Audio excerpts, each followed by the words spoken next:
అంబేద్కర్ కోనసీమ జిల్లా Irusumanda ONGC gas బావి నుంచి మంటలు కొనసాగుతూనే ఉన్నాయి. బావిలో గ్యాస్ స్థాయి తగ్గే వరకు మంటలను అదుపులోకి చేయడం కష్టమేనని అధికారులు అంటున్నారు.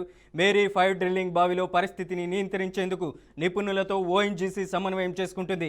డ్రిల్లింగ్ సైట్లో మొదట గ్యాస్ లీకేజ్, తర్వాత పేలుళ్లలో మంటలు ఎగిసిపడ్డాయి. మధ్యాహ్నంలోపు పరిస్థితి అదుపులోకి రాకపోతే బావి మూసివేయడానికి ప్రత్యామ్నాయ ఏర్పాట్లు చేస్తున్నారు.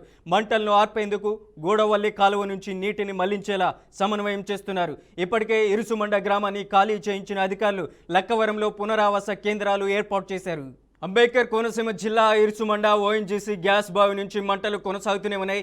బావిలో గ్యాస్ స్థాయి తగ్గే వరకు మంటలను అదుపులోకి చేయడం కష్టమేనని అధికారులు అంటున్నారు. మేరీ 5 డ్రిల్లింగ్ బావిలో పరిస్థితిని నియంత్రించేందుకు నిపుణులతో ఓఎన్జీసీ సమన్వయం చేసుకుంటుంది. డ్రిల్లింగ్ సైట్లో మొదట గ్యాస్ లీకేజ్, తర్వాత పేలుళ్లలో మంటలు ఎగిసిపడ్డాయి. మధ్యాహ్నంలోపు పరిస్థితిని అదుపులోకి రాకపోతే బావి మూసివేయడానికి ప్రత్యామ్నాయ ఏర్పాట్లు చేస్తున్నారు. మంటలను ఆర్పేందుకు గూడవల్లి కాలువ నుంచి నీటిని మళ్లించేలా సమన్వయం చేస్తున్నారు. ఇప్పటికే ఇరుసుమండ గ్రామాన్ని ఖాళీ చేయించిన అధికారులు లక్కవరంలో పునరావాస కేంద్రాలు ఏర్పాటు చేశారు. ఇక ఇందే అంశానికి సంబంధించి అప్డేట్ ఇవ్వడానికి మా ప్రతినిధి చంటి లైవ్లో ఉన్నారు. చంటి, ఏంటి మంటలను ఆర్పే ప్రయత్నం ఎంతవరకు వచ్చింది? మధ్యాహ్నానికల్లా మంటల్ని అదుపులోకి తీసుకొచ్చేటువంటి అవకాశం ఉందంటారా? ఇరుసుమండ ఓఎన్జీసీ బావి నుంచి ఒక్కసారిగా నిన్న మధ్యాహ్నం ఎగసపడిన మంటలు ఇప్పటికీ కొనసాగుతూనే ఉన్నాయి. అయితే డ్రిల్లింగ్ సైట్ లో మొదటి గ్యాస్ లీకేజ్, ఆ తర్వాత పేలులతో ఎగసిపడిన మంటలు ఒక్కసారి ఇప్పటికే కొనసాగుతూనే ఉన్నాయని చెప్పవచ్చు. అయితే బావిలో 25 మీటర్ల కొత్త జోన్కు వెళ్ళేటప్పుడు లాలింగ్ టూల్ టెస్టింగ్ ద్వారా బాంబింగ్ ప్రక్రియ నిర్వహణ చేయగా ఎక్కువగా గ్యాస్ నిక్షేపాలు ఉండడంతో ఒక్కసారిగా మంటలు చెలరేగాయని అటు ఓఎన్జీసీ అధికారులు చెబుతూ ఉన్నారు. అయితే ఈ మంటలను అదుపు చేయడానికి మధ్యాహ్నం లోపు విశ్వ ప్రయత్నాలు ఓఎన్జీసీ అధికారులు చేస్తున్నారు. అయితే ఈ ప్రయత్నాలు కొనసాగుతాయని ఓఎన్జీసీ అధికారులు ఇప్పటికైతే చెప్తున్నారు. అయితే చుట్టుపక్కల గ్రామాలను ఇప్పటికే పునరావాస కేంద్రాలకు తరలించామని అయితే చెప్తున్నారు. ఏదేమైనా సరే మధ్యాహ్నం సమయాన్ని మంటలు అయితే మాత్రం అదుపులోకి వచ్చే అవకాశం ఉందని అధికారులు చెప్తున్నారు. ఎటువంటి ప్రత్యామ్నాయ మార్గాలు తీసుకునే అవకాశం ఉంది అంటారు? ఒకవైపు మంటలు అదుపులోకి రానటువంటి పరిస్థితుల్లో ప్రభుత్వం కూడా కీలకమైనటువంటి ఆదేశాలు జారీ చేస్తుంది. మధ్యాహ్నానికల్లా ఎట్టి పరిస్థితుల్లో అక్కడ ఉన్నటువంటి పరిసర గ్రామాలను ఖాళీ చేయించారనేసి కూడా ప్రభుత్వం చెప్పుకొస్తుంది. మరి మంటల్ని ఏ విధంగా అదుపులోకి తెచ్చే అవకాశం ఉందంటారు? ఇప్పటికే న్యూఢిల్లీ నుంచి నిపుణులు అయితే ఈ ప్రాంతానికి వచ్చారు. అయితే వారి నుంచి ఎటువంటి ఏ విధంగా ఆర్పే ప్రయత్నం చేసేందుకు, ఎటువంటి బ్లోయింగ్ ద్వారా ఆర్పేందుకు చర్యలు తీసుకుంటున్నామనేది దానిపై ఇప్పటికే చర్చలు చేపడుతున్నారు. అయితే ఆ ప్రాంతంలో ఉన్న 3 గ్రామాల ప్రజలను ఇప్పటికే పునరావాస కేంద్రాలకు తరలించామని ఇప్పుడు అధికారులు చెబుతున్నారు. అక్కడ జిల్లా యంత్రాంగం అయితే అక్కడ పరిస్థితులు అయితే సమీక్షిస్తూ ఉంది. అలాగే చంటి, లక్కవరంలోని గూడవల్లి నుంచి నీటి కాలువ ద్వారా నీటిని బావిలోకి ప్రవేశపెట్టే ప్రక్రియను ఎంతవరకు తీసుకుని వచ్చారు? ఎప్పటిలోగా ఈ ప్రక్రియను మొదలుపెట్టే అవకాశం ఉందంటారు?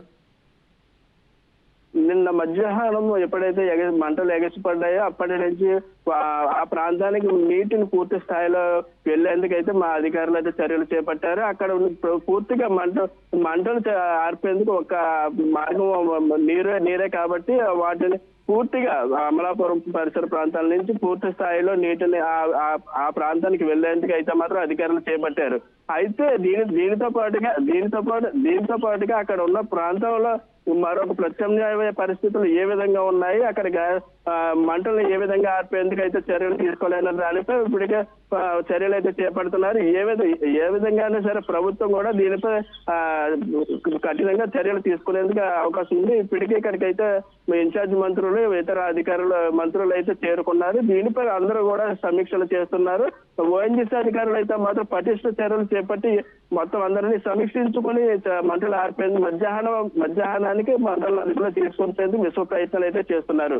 పరిసర గ్రామాల్లో ఉన్నటువంటి ప్రజల్ని ఎక్కడికి తరలించే అవకాశం ఉందంటారు? ఇప్పటికే లక్కవరం గ్రామంలో భారీ ఎత్తున అగ్ని కీలలు ఎగిసిపడుతున్నటువంటి సందర్భంలో ఏ విధమైనటువంటి చర్యలు తీసుకునే అవకాశం ఉందంటారు?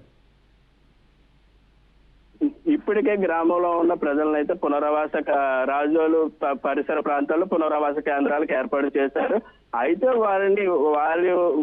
వారికి ఎటువంటి చర్యలు చేపట్టాలన్న దానిపై ప్రభుత్వం ఇప్పటికే మంత్రులకు కానీ జిల్లా అధికారులకు కానీ ఆదేశాలు జారీ చేసింది. అయితే ఆ గ్యాస్ బయటికి రావడంతో ఊపిరి పీల్చు ఎన్ని గ్రామాలకే వ్యాప్తి చెందిందో దాన్ని తెలుసుకునేందుకు అయితే అధికారులు చేపడుతున్నారు. అదే ఆ ఒక గ్రామం కాకుండా మిగతా గ్రామాల్లో గ్యాస్ చేరిందా లేకపోతే ఎంతమందిని పునరావాస కేంద్రాలకు తరలించాలనే దానిపై అధికారులు మరింత రానున్న రోజుల్లో చలి తీవ్రతను దృష్టిలో ఉంచుకుని మరింత పటిష్టంగా పునరావాస కేంద్రాలను అయితే ఏర్పాటు చేసేందుకు అధికారులు సిద్ధమవుతున్నారు. అయితే ఇప్పటికీ వారు కట్టిన బట్టతో బయటకు రావడం అయితే మనకు తెలుసు. నిన్న నుంచి వాళ్ళు భయాందోళనలోనే ఉన్నారు. వారు భయాందోళనలను దృష్టిలో ఉంచుకుని వారికి అవసరమైన వస్తువులు అయితేనే కానీ ఇతర వాటిని అయితేనే కానీ అన్నింటినీ ప్రతి ఒక్కటిని కానీ జిల్లా అధికారులు వారికి అందించేందుకు అయితే సిద్ధంగా ఉన్నారు. చంటి, అలాగే మంటలు అదుపులోకి కన్నా రాకపోతే ఓఎన్జీసీ బావిని కూడా మూసేసేందుకు సిద్ధంగా ఉన్నామనేసి కూడా ఓఎన్జీసీ అధికారులు చెప్తున్నారు. మరి అటువంటి భాగంలో ఎటువంటి ప్రక్రియ, ఎటువంటి యంత్రాల ద్వారా ఆ బావిని మూసివేసే అవకాశం ఉందంటారు? 1993లో ఈ ప్రాంతంలో చమురు నిక్షేపాలను ఉన్నట్లు గుర్తించిన సమయంలో అక్కడ ఆ ప్రాంతంలో గ్యాస్ వెలికితీత ప్రారంభమైంది. అయితే నీటి స్థాయి ఎక్కువగా ఉండడంతో 2024లో ఒక ప్రైవేట్ సంస్థకు ఈ ప్రైవేట్ సంస్థకి ఈ గ్యాస్ లీకేజ్ అప్పగించింది. అయితే నిన్నటి రోజున ఏదైతే జరిగిందో వాటిని పనులు సమీక్షించే సమయంలో జరిగిన సంఘటన నేపథ్యంలో వాటిని అదుపు చేయడానికి ఎటువంటి వాటిని ఉపయోగించాలనే దానిపై న్యూఢిల్లీలో ఉన్న నిపుణులతో ఇప్పటికే సమీక్షలు చేశారు. అయితే మధ్యాహ్న సమయంలో మంటలు అదుపులోకి రాని పక్షంలో ఏం చేయాలనే దానిపై మధ్యాహ్నం మరింత చర్చలు తీసుకుని అసలు ఏ విధంగా ముందుకెళ్లాలన్న దానిపై అధికారులు ఆలోచనలు చేపడుతూ ఉన్నట్లు తెలుస్తా ఉంది. Right Chanti, thank you for the update. Konaseema జిల్లా ఇరుసుమండ ఓఎన్జీసీ బావి నుంచి గ్యాస్ లీక్ అవుతూనే ఉంది. దాదాపు 20 గంటలు సమయం కావస్తుంది. ఇప్పటికి కూడా ప్రత్యామ్నాయ మార్గాలను చూసుకున్నటువంటి పరిస్థితి అయితే అక్కడ కనపడుతుంది. ఫైర్ ఇంజన్లు కూడా పెద్ద ఎత్తున చేరుకున్నప్పటికీ ఫలితం లేకుండా పోయింది. ఒకవైపు ఓఎన్జీసీలో దాదాపు నిన్న ఉదయం 11 గంటల 30 నిమిషాలకు గ్యాస్ లీక్ అయింది. 12 గంటల 30 నిమిషాల ప్రాంతంలో ఓఎన్జీసీ బావి దగ్గరికి ఫైర్ ఇంజన్లు వెళ్ళినప్పటికీ ఫలితం లేకుండా పోయింది. మరి ఈ మధ్యాహ్నంలోపు మంటలు కన్నా అదుపులోకి రాకపోతే ఓఎన్జీసీ బావిని కూడా మూసివేయడానికి ప్రభుత్వం ప్రత్యామ్నాయ మార్గాలు చేస్తుంది. మరొకవైపు ఓఎన్జీసీ అధికారులు, సిబ్బంది కూడా ఘటనా స్థలానికి చేరుకున్నారు. భారీ ఎత్తున మంటలు, అగ్ని కీలలు ఎగిసిపడుతున్నటువంటి పరిస్థితి అయితే అక్కడ నెలకొంది. పెద్ద ఎత్తున కొబ్బరి చెట్లు కూడా అగ్నికి ఆహుతైనటువంటి పరిస్థితి కోనసీమలో కనపడుతుంది. ఇక ఇదే అంశానికి సంబంధించి అప్డేట్ ఇవ్వడానికి మా ప్రతినిధి సోమశేఖర్ ఫోన్ లైన్లో ఉన్నారు. సోమశేఖర్, ఎప్పటికల్లా ఈ మంటల్ని అదుపులోకి తీసుకుని వచ్చే అవకాశం ఉందంటారు? మధ్యాహ్నానికల్లా ఈ మంటలు అదుపులోకి వస్తాయి అనుకోవచ్చా? మనోజ్, వాస్తవానికి మంటలు అదుపు చేసే ప్రయత్నం అయితే తీవ్రంగానే జరుగుతోంది. కానీ మధ్యాహ్నానికి అదుపులోకి వస్తాయా లేదా అనేది కాస్తంత అనుమానంగానే కనిపిస్తుంది. ఎందుకంటే ఇప్పటికే ముంబై నుంచి ఒక ప్రత్యేక బృందాన్ని అయితే రంగంలోకి దింపారు. కాకపోతే ఇంకా ఆ పనులు మొదలవుతాయా? ఎందుకంటే దాదాపు 2700 మీటర్ల లోతుకు తగ్గిన బావి నుంచి వచ్చిన విస్ఫోటనం ఇది. వాస్తవానికి చాలా మందికి గుర్తుండే ఉంటుంది. అంటే 80s లో పుట్టిన వాళ్ళకి గుర్తుంటది. 95లో ఇదే అమలాపురం ప్రాంతంలో పాసర్లపూడిలో జరిగిన బ్లోఅవుట్ దాదాపు 65 రోజుల పాటు కంటిన్యూగా మండింది. అది కూడా సుమారు 100 నుంచి 200 మీటర్ల ఎత్తున మంటలు ఎగిసిపడ్డాయి. ఇప్పుడు కూడా దాదాపుగా ఆల్మోస్ట్ ఇప్పుడు మండుతున్న మంటలు ఇక్కడ 30 మీటర్లు పైగా ఎత్తునే కనిపిస్తున్నాయి. ఇక్కడ ఇప్పటికే చుట్టుపక్కల ఉన్న ప్రాంతాలను అన్నింటినీ కూడా ఖాళీ చేయించేశారు. సురక్షిత ప్రాంతాలు తరలించారు. దాదాపు 5 రోజుల పాటు ఈ మంటలు ఇలాగే కంటిన్యూ అవుతాయి అనేది కూడా ఒక అనుమానం అయితే కలుగుతోంది. స్థానికంగా గతంలో వచ్చిన బ్లోఅవుట్ దాదాపు 30 ఏళ్ల క్రితం జరిగిన బ్లోఅవుట్ ని మళ్ళీ ఇప్పుడు ఈ ప్రాంత వాసులు ఇక్కడ గుర్తు చేసుకుంటున్నారు.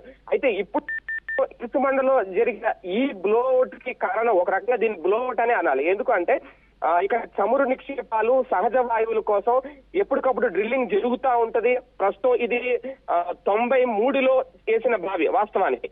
ఆ బావిని ఇప్పుడు మళ్ళీ దాదాపుగా కంటిన్యూ చేశారు. ఇప్పుడు డీప్ స్టోరేజ్ ప్రైవేట్ లిమిటెడ్ అనే కంపెనీ సబ్లీజుకు తీసుకుని దీన్ని కంటిన్యూ చేస్తూ వచ్చింది. ఈ నేపథ్యంలోనే అనుకోకుండా ఆ డ్రిల్లింగ్ వేసే సమయంలో ఒత్తిడి పెరిగి ఆ ఒత్తిడి కారణంగా మీరు చెప్పినట్టు 12:45 సోమవారం మధ్యాహ్నం ఒక్కసారిగా మంటలు ఎగిసిపడ్డాయి. దీన్ని కంట్రోల్ చేయాలి అంటే కంప్లీట్ గా లోపల ఉన్న సహజ వాయువు పూర్తిగా ఆవిరైపోవాలి. ఆ చమురు నిక్షేపం ఏదైతే ఉందో, గ్యాస్ ఏదైతే ఉందో అది ఆవిరైపోవాలి. లేదు అంటే కంప్లీట్ గా ఆ బావిని క్లోజ్ చేయాలి, మూత వేసేయాలి. అయితే అది చెయ్యాలి అంటే ఇక్కడ ఉన్న నిపుణుల సామర్థ్యం అయితే సరిపోదు. ఈ నేపథ్యంలోనే గతంలో కూడా పాసలపూడి బ్లోఅవుట్ జరిగినప్పుడు విదేశాల నుంచి అక్కడ అధికారులను రంగంలోకి దింపారు, నిపుణులను రంగంలోకి దింపారు. అయినా సరే 65 రోజుల పాటు అది కంటిన్యూగా మండిన సందర్భం అది. ఇప్పుడు మాత్రం ఇది ఆ స్థాయి అయితే లేదు అని చెప్తున్నారు అధికారులు. ఎందుకంటే 30 మీటర్ల ఎత్తునే, అలాగే దాదాపు 30 నుంచి 40 వేల క్యూబిక్ మెట్రిక్ టన్నుల గ్యాస్ నిక్షేపాలు ఉన్నాయి అనేది ఒక అంచనా. ఆ స్థాయి గ్యాస్ ని కంట్రోల్ చేయడం అంటే అంత ఆషామాషి వ్యవహారం అయితే కాదు. ఈ నేపథ్యంలో నిపుణులైతే శ్రమిస్తున్నారు. ఎక్కడికక్కడ కూల్ వాతావరణం తీసుకొచ్చేందుకు అగ్నిమాపక సిబ్బంది కూడా, ఫైర్ ఇంజన్లు కూడా ఎక్కడికక్కడ వాటర్ తో మంటలు ఆర్పే ప్రయత్నం చేస్తున్నారు. మరోపక్క ఇప్పటికే భారీగా కొబ్బరి చెట్లు అయితే దగ్ధమైపోయినాయి ఆ దగ్గరలో ఉన్న ప్రాంతంలో. ఎందుకంటే కోనసీమ ప్రాంత వాసులు ఇలాంటి బ్లోఅవుట్ వచ్చినప్పుడు వాళ్ళు ఎప్పుడు కూడా బిక్కుమంటూనే జీవిస్తూ ఉంటారు. గతంలో అప్పుడు ఒక పీడకల కోనసీమ ప్రాంతానికి పాసర్లపూడి బ్లోఅవుట్ అనేది అతిపెద్ద పీడకల. దాని నుంచి కోలుకున్నారు అనుకునేసరికి మళ్ళీ ఇప్పుడు ఇది మొదలయ్యింది. వాస్తవానికి 2025 ఆగస్టులో కూడా ఇదే బావి అప్పుడు తవ్వినప్పుడు కూడా ఇలాగే ఒక బ్లోఅవుట్, ఒక ప్రమాదం ఏర్పడినప్పుడు ఇమీడియట్ గా అధికారులు దాన్ని ఆపేశారు, క్లోజ్ చేశారు. ఎప్పుడైతే ఆపేశారో తర్వాత ఈ డీప్ స్టోరేజ్ లిమిటెడ్ అనే కంపెనీ మళ్ళీ దాన్ని సబ్లీజుకు తీసుకుని మళ్ళీ డ్రిల్లింగ్ మొదలు పెట్టింది. ఈ నేపథ్యంలో అక్కడ భారీగా కింద సహజవాయువులు ఉన్నాయి, గ్యాస్ ఉంది, నిక్షేపాలు ఉన్నాయని తెలుసుకోవడంతో ఒక సర్వేలో తేలడంతో మళ్ళీ మొదలు పెట్టారు. కాకపోతే దాన్ని కంట్రోల్ చేయలేకపోతున్నారు. ఇప్పుడు ఈ ప్రమాదం ఒక రకంగా భారీ ప్రమాదం అని చెప్పాలి. ఎలాంటి ప్రాణ నష్టం అయితే ఇంకా జరగలేదు కానీ, కాకపోతే ఈ బ్లోఅవుట్ కనుక ఇలాగే కంటిన్యూ అయితే ఈ చుట్టుపక్కల ప్రాంతాల్లో ఉష్ణోగ్రతలు భారీగా పెరిగే అవకాశం ఉంటుంది. అప్పట్లో కూడా దాదాపుగా ఒక 50 డిగ్రీల వరకు ఉష్ణోగ్రత అయితే నమోదైంది. ఇప్పుడు కూడా అదే స్థాయిలో కనుకుంటే ఈ చుట్టుపక్కల ఉన్న కోనసీమ ప్రాంత ప్రజల పరిస్థితి ఏంటి అనేది మాత్రం అర్థం కాని అంశం. ఏది ఏమైనా నిపుణులైతే తీవ్రంగా శ్రమిస్తున్నారు. ఒక 5 రోజుల పాటు కనుక ఇలాగే కంటిన్యూ అయితే పరిస్థితి ఏంటి అనేది అర్థం కావట్లేదు. ప్రస్తుతానికి అయితే మంటలైతే ఇంకా పూర్తిగా అదుపులోకి రాలేదు. మరొక 2-3 రోజుల సమయం పట్టే అవకాశం ఉంది అనేది అయితే ఇక్కడ ప్రస్తుత పరిస్థితులు చూస్తుంటే ఒక అంచనాకైతే వస్తున్నారు. Right Somashekar, thank you for the updates.